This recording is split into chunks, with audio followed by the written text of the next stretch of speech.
Hi, welcome to Off Grid Fit. I'm Bob Cook. So I want to talk a little bit today about a question I had from a client of mine, and they were basically asking two questions. One is, what's the difference between training for strength and training for bodybuilding? And the second question was, what's the difference between training for strength versus athleticism? Okay, so the first one, strength versus bodybuilding. All right, so we know that if you put tension on a muscle, the muscle is going to get bigger and stronger. Okay, that's a given. But there's also another component to it. And the reason why a bodybuilder wants to chase a pump is because as they chase a pump, they're creating a toxic environment in their body. Okay, people have leveraged this recently with BFR or blood flow restriction. And by doing so, they've created this artificial environment of a pump in a muscle. It allows blood to flow in, but doesn't allow the blood to flow out very quickly. This in turn creates more of a hypoxic or lack of oxygen environment within the muscle and creates a systemic stress to it. And the stress is relieved only by the body trying to adapt to that stress and trying to make it less and less each time.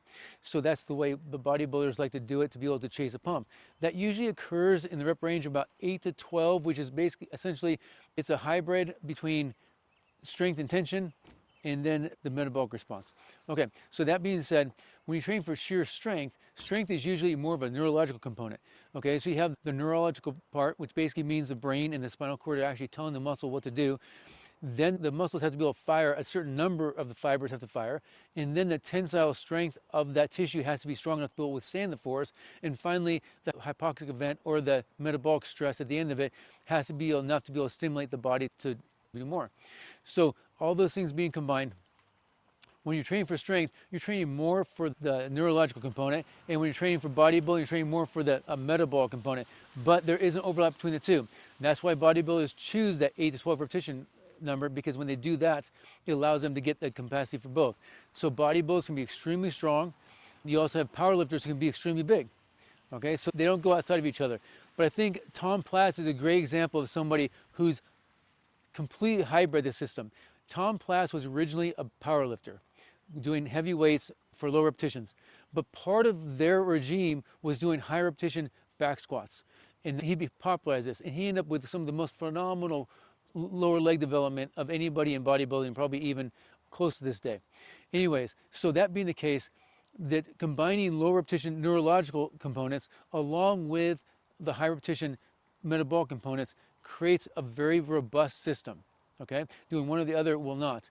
If you're training just for strength, people like to focus on just the movement, and the movement is good, but the problem with just focusing on the movement is you don't focus on the pieces that contribute to the movement.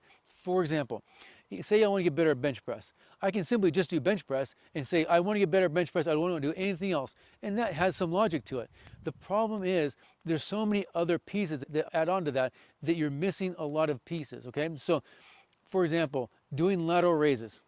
People would say that's not a good movement for bench press. It doesn't do anything for you. I can tell you from personal experience for myself and people that I train that doing lateral raises will help your bench press. It won't help you get an extra 50 pounds, but it will help you consistently progress to the next 5 pounds, the next 10 pounds, and so on and so forth over time. Okay? So that's super important. So being able to pick the right movements at the right time in the right order and do them accordingly. Okay. So the second part is the athleticism. So with strength, we know that speed comes first. When we get older, the first thing we lose is speed, then we lose strength. So you have old guys who can lift some weight, but they don't have the speed. Okay, and the reason why they don't have the speed is because they haven't trained the speed. You can keep speed for a very long time, but you don't train it, you lose it. So the ability of the nervous system to be able to fire enough to be able to cause the body to react in a quick fashion leads to more strength. Doing slow, grindy work digs a hole for yourself. So when I see someone lifting weights and they're going down and they're coming up fast, so explosively, say you're doing back squat, you come up explosively to points where that weight is almost coming off your shoulders. That's a good back squat. That's strong. You should be able to sink down the bottom as slow as you want to, hit the bottom almost with a pause, and then explode out of it as if you're a rocket going into space. If you're doing that, you're on the right track. We can do different variations of that where we go down and load faster and come back and that kind of stuff. We can even do slow reps where we go super slow down, super slow up, but not nearly as beneficial as the standard slow down, pause at the bottom, explode up. That's universally probably the best way to do it. but then you add other pieces onto that, okay? So that will give you a lot of athleticism, the ability to be able to absorb force, be able to hold the force at the bottom at a mechanical disadvantage, and then be able to explode out of it quickly. I always know when an athlete is getting tired or ready to cut the set short because they do reps 1 through 8 and they look super explosive. And all of a sudden at 9, it slows down. 10, it slows down even more. So when it happens, it's automatically stop. You only get 1 set per exercise, per workout, where you actually go grindy. The other ones are not grindy. The other ones should be nice, explosive, and crisp. And people think that they have to lift at their maximum efforts to be able to get better, and you don't. You don't have to lift at maximal efforts. You can lift at sub-maximal efforts because, say, for example, I can bench 400 pounds. If I can bench 400 pounds and I'm only doing 225, people will think, oh, you're just doing 225. It's not going to help you bench 400. I can tell you it will help you bench 400 if you do it correctly. That's where you increase the tension. You can increase it through isometric holds, where as you're coming down, you're actually holding the weight, creating more force on it as it comes down at 225, and then pushing back out of it. You can go slower to make the stress even greater, or you can go even more explosive. Now, for athleticism, you can do the same thing where you're trying to get up and down on the weight as quickly as possible. And you're trying to move that weight as fast as possible. The more you support your body in different movements, the less athletic it is. So although doing bench press is good and beneficial, doing something standing up is even more so, because you don't do much laying down. You may do jiu-jitsu or some other movement lying down, but usually you don't stay there very long. You want to get that person in a different position. That being the case, if you can stand up and essentially take force from your hand, transmit the force all the way through your body into your feet and then back up to your hand, that's the most athletic thing to do. First you do it slow and smooth, then you work on increasing your speed over time, and over time, as you get more and more proficient at that activity, you should be able to do it faster and faster. When I did CrossFit years ago, I had a CrossFit gym, and we do squats. We do body weight squats. We've just seen how many times we can do a squat in 2 minutes. Now, a good number for that was like 60 or 70.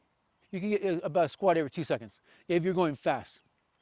And I had my friends who were runners and other stuff would criticize me and say, why would you do squats so fast? That can't be good for you. And then I'd ask them, I said, how fast do you run? And they would say, what do you mean? I run as fast as I want to. Yeah, what about a sprint? Is a sprint dangerous? No, not really. Then why is squatting fast dangerous? Okay? I'm not going in a crazy, weird range. I'm not taking my arm and putting it in an exposed position. I'm simply going up and down in a position that's very anatomically normal for people. So that being the case, you should be able to do that same movement, whatever the movement is, slow, under control, moderate tempo, faster tempo, to the fastest tempo you can do. If you do, that's athletic. Also, for athleticism, it's really important to understand the spine is what drives the movement. Everything around it is what's balancing and acting on the spine. The spine directs the movement, the force going out, and absorbs the force coming in. So that being the case, that if you work on your upper body, I already know that throwers are some of the most athletic people there are. Runners, jumpers, and throwers are 3 of the most athletic groups there are. Olympic lifting qualifies as throwing weight. You can throw a ball, you can throw a weight, you can do all kinds of stuff. But in essence, the ability to be able to generate enough force to not only move yourself, but move another object is good. It's strong. It's athletic. Then being able to do something as simple as throwing a ball is great because it teaches you how to throw mechanically correct. For example, when you say someone doesn't know how to throw, what do?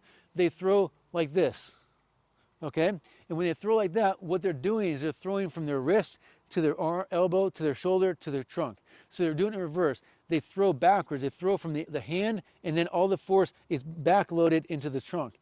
When you see someone who knows how to throw, what do? The first thing they do is they'll wind up their trunk like this, because that's where the movement comes from, and then they'll stabilize everything else, and then they'll move through it, and then the last thing to move is going to be the hand.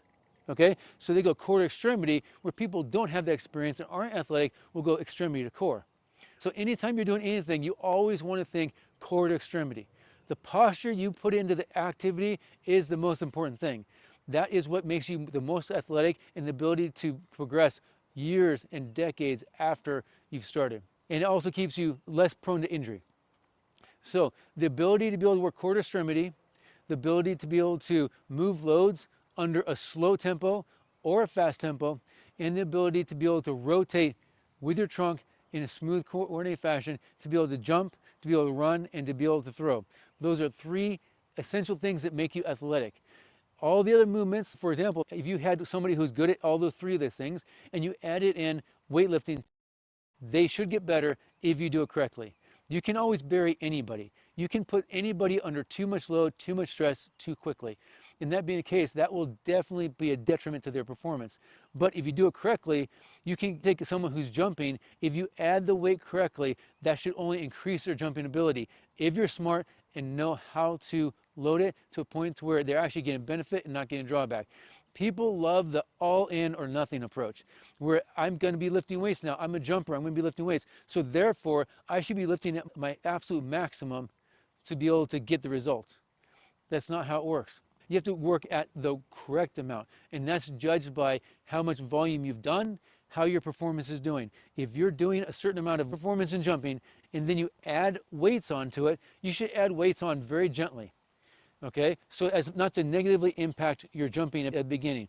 Over time, this will increase, the weights will increase, and as they increase, will your jumping go down? A little bit, yes, it will go down. But ideally, you want, at least don't want the jumping to get worse, but then you try and bring this up as much as possible without this going down. If it starts going down, then you pause this and you allow this to come back up. And you keep doing that over and over again. But here's what's gonna happen. As soon as you take away the weights and have someone deload, what's gonna happen to the jumping? It's gonna go like this.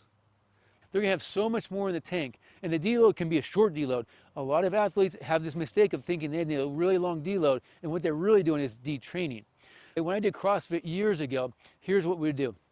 We'd have a competition coming up, and I learned this the hard way, is you'd have a competition, say on Friday, so we would do a deload, but the deload would be hard training on Monday, half training on Tuesday, easy training on Wednesday, then we go moderate training on Thursday, then the competition would be on Friday. Okay, so we did a deload. We went from hard training, moderate training, low training, moderate training, back up to competition. And that deload helped us get back to there. We tried the deload where you just go hard training, resting, and then competition. That was miserable, absolutely miserable. Not good performance. The result was not good. So then we would try going the high level, low level, moderate level, and low level, and then trying competing. Still, not nearly as good. Better than taking 3 days off, for example, but not as good as what we finally ended up doing, which was the high level, moderate level, low level, moderate level, then high level. That ability to be able to ramp down and ramp back up allowed us to be more athletic, allowed us to have more capacity and be ready for the activity we're actually going to do. So when people load or deload on an activity, they have to be super careful, because the reason why you're training is to increase your performance. And we know through the NBA that a lot of those professional athletes will actually go and lift weights before they play a game. All right? There's a reason for that.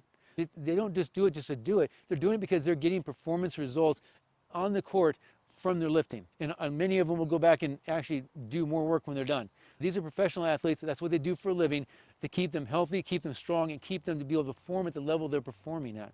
So when you're doing something, not training is hardly ever the solution. Sometimes there are times where you should not be training for one reason or another, but to be athletic, to be strong, to get big, the chances are you should be training. If something's hurting, you just need to change the way you're training. And that's where you might need some guidance on how to make that happen and what it should look like. All right? So I hope this helps. If you have any questions, leave them in comments. I'll be happy to give you an answer. All right? Talk to you later.